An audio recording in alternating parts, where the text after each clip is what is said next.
On January 23rd, the popular NPR podcast Freakonomics put out the first of a two-part series that they have called Inside the Sports Industrial Complex.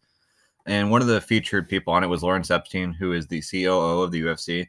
And it was a rare opportunity to hear an interview about the business side of MMA. So what I'm going to do is I'm going to play through the parts that he was involved in the interview. And what he covers here is he covers the origins of the UFC. He covers the business model of the UFC, covers gambling in sports, but also kind of how that relates to MMA. And also talks about fighter pay. And I believe the next episode is going to go a little bit deeper in fighter pay. So once that comes out, I'll do a video on that as well. Again, if you would just say your name and what you do. My name is Lawrence Epstein. I'm the Chief Operating Officer at the Ultimate Fighting Championship. And for those who've never seen a UFC fight, or maybe who don't know anything about the UFC or MMA, mixed martial arts, just describe it. Mixed martial arts is essentially the sports of boxing, jiu-jitsu, judo, karate, Muay Thai, taekwondo, and then both freestyle and Greco-Roman wrestling all combined into one sport. And the UFC is a brand name that we operate our promotion under. Okay, so let's focus on the UFC then. How often does a fighter typically fight? We've got currently about 525 fighters under contract, and they fight on average about 2.3 times per year. Over our 25-year history, we've done about 9,500 individual bouts. Okay, what share of UFC fighters are female, and do women ever fight against men? No, absolutely no women against men, but about 15% of our athletes are currently female, and that percentage is growing. So I understand that you recently negotiated a new TV deal. This is with ESPN for $300 million per year over 5 years, $1.5 billion total. If you are not a fan of mixed martial arts, you may be wondering how such a league could be so valuable. Dana White, our president, tells this great story where he says, there's four corners in any city and anywhere in the world. One corner, you got a soccer game going on. Another corner, you got a basketball game going on. On the third corner, you got some guys playing tennis. And on the fourth corner, a fight breaks out. What happens? Everybody runs to the fourth corner to watch the fight. So people they understand fighting, they get it, it's part of our DNA, and they like it. In 2016, the mega agency WME-IMG and a group of private equity firms bought a majority stake in the UFC for nearly $4 billion, billion with a B. Its ringleaders, Lorenzo and Frank Fertitta, had acquired the UFC just 15 years earlier for $2 million. Lorenzo Fertitta famously says that, I paid $2 million for 3 letters, UFC. And that was really essentially all that was purchased. I mean, there was literally a box of contracts, and there was another box of tapes, and there was a wooden octagon that had been used over the years. And, so many businesses talk about, we built this thing from the ground up. We actually inherited a business that was about 10 stories underground. It took us about 3 or 4 years to get up to the ground level before we could actually turn it into a real business. Now, how do you get that done? Because this was a sport that was nearly driven to extinction before it had the chance to get big. Senator John McCain famously called it human cockfighting, led the charge against it. So how did you turn that around state by state? We put together a set of assets that included the economic impact our events were having in regulated markets, the truth about health and safety, whether our athletes were sustaining major injuries or not, and of course they weren't. Third, we had, this was the most compelling thing, we had many of our athletes help us in this process, and, introducing elected officials to our athletes was key. And the other factor, which was really, really interesting, was the staff at all of these offices around the world are generally young people. I mean, you've probably been to legislators' offices, and you've got people that are, right out of college, early 20s, and mid-20s. They're fans. They love it. So they're talking to their boss, and this stuff is awesome. These people are cool. This is something that's fun to watch. And so, the staffers were absolutely key in convincing the elected officials to ultimately vote in favor of regulating the sport. But, the whole premise of the original Ultimate Fighting Championship was there are no rules. It was a no-holds-barred event, and that was just something that we felt, didn't have any sustainability. You had to have regulation. You had to have a regulatory environment that looked a lot like the boxing regulatory environment, and so that's what we did. So the UFC, in state-by-state petitioning, made itself legal and legitimate, but still had one big problem. We couldn't get on television. There was no interest in putting us on any television other than pay-per-view. So we put on these pay-per-view events, and we had to produce them ourselves. So we actually developed a core competency in putting on these fairly unique events with many times 20 to 24 different cameras. This practice, interestingly, continues today.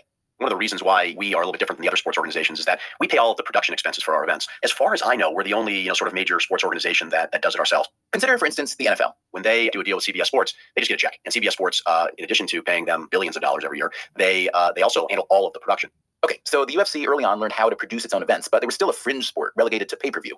So they did what any sensible startup sports league would do. They created a reality TV show. You take 16 athletes, you put them in a house, they do a bunch of goofy things like you always see on reality shows. And at the end of each episode, there's a fight. Winner stays, loser goes home. The show was called The Ultimate Fighter. It went on the air in 2005.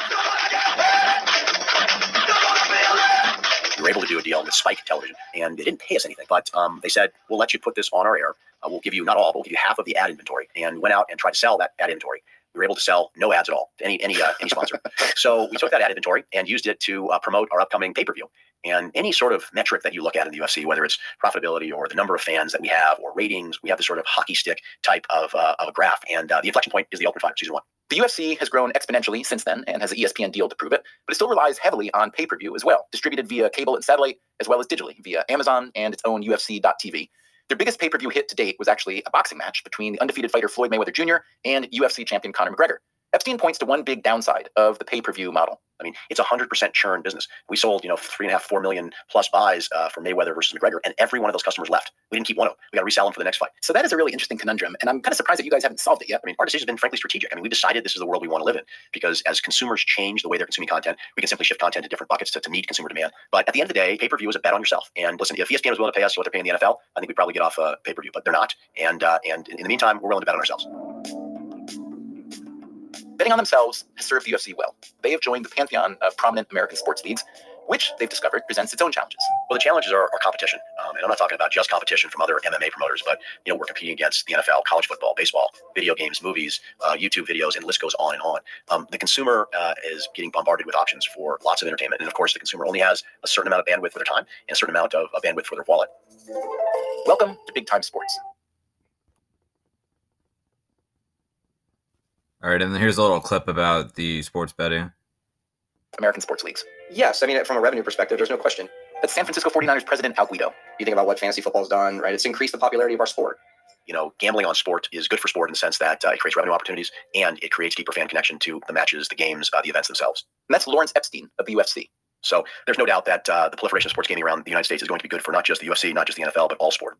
The UFC happens to be based in Las Vegas. Sports leagues used to stay far away from Vegas, worried about the long-standing and well-deserved connection between gambling and match fixing. The most famous fix, alleged. All right, and then one more clip.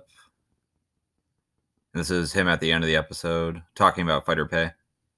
From UFC because they're making a lot of revenues, but not much of that is going into the athletes. The amount going to the athletes there is about 10 or 15% of revenues. So again, much less. Why do the UFC's athletes earn so much less? Keep in mind what Lawrence Epstein told us earlier, that the UFC, unlike other leagues, pays its own production costs. Still, you might think that compared to the big team sports, UFC athletes would do pretty well since team sports require so much more labor to produce. We do know that UFC fighters are not unionized, which means they don't have collective bargaining power like NFL and other team athletes do. In any case, I asked the UFC's Lawrence Epstein about this disparity. Well, I think, first of all, the 15% number, I don't think that's accurate. I mean, there certainly is some fluctuation in the percentage of revenues that goes to athletes. But the reason for that, primarily is that we have a variable revenue stream model in our company. So you mentioned the NFL. Let's assume they're giving 50% of the revenues to the athletes. Well, those revenues are contracted revenues with the largest media companies in the earth, ESPN, CBS, NBC, Fox, and others. The significant part of our profitability still comes from pay-per-view events, which, of course, are completely variable in revenue. And so because we just don't have those contracted revenues like so many of the other sports leagues do, we're taking a lot of risk every time we put one of these major events on. I mean, you can't just agree to pay certain people a certain amount of money if you don't know whether or not that money is going to come in. And of course, the NFL and Major League Baseball and the NBA, multi-billion-dollar contracts with, great credit on the other side of those deals. Right. I've read that the median UFC salary is roughly $42,000 a year. We interviewed a fighter, Lauren Murphy, who's the number 5 ranked female fighter in her weight class. And she told us she gets about $12,000 per fight guaranteed, another $12,000 if she wins, and a $50,000 bonus if she's the fight of the night. So she said she's had years where she's made just $20,000 and one year where she made around $90,000. Again, for a fighter who's number 5 in the world in her ranking.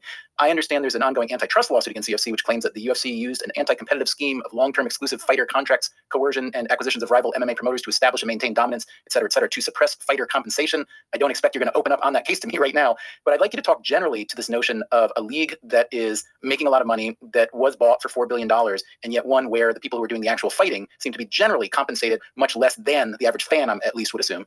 Yeah, obviously I can't get into talking anything specific about the litigation, but as I mentioned previously, Conor McGregor made about $100 million last year. When you compare the percentage of revenues that we deliver to our athletes, it's very comparable to other sports organizations of our size, and the fact that both we have to produce the content, which adds additional expense to us, in addition to the fact that still a very large portion of our revenue is variable in nature.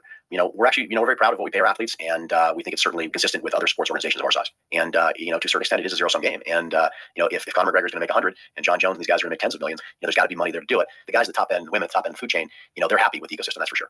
Does the league provide health insurance and other benefits? So our athletes are independent contractors, so we can't provide the type of health insurance that you and I might get with our particular employers. But about 7 years ago, we began providing what's called an accident insurance policy, which would cover our athletes for any acute injury that they would sustain while they're under contract with us. In addition to that, most athletic commissions and federations around the world will require that insurance policies be in place for event-related injuries. So when you combine the event-related injuries with the accident insurance policies, our athletes are covered while they're under contract with us for any acute injuries that they would sustain.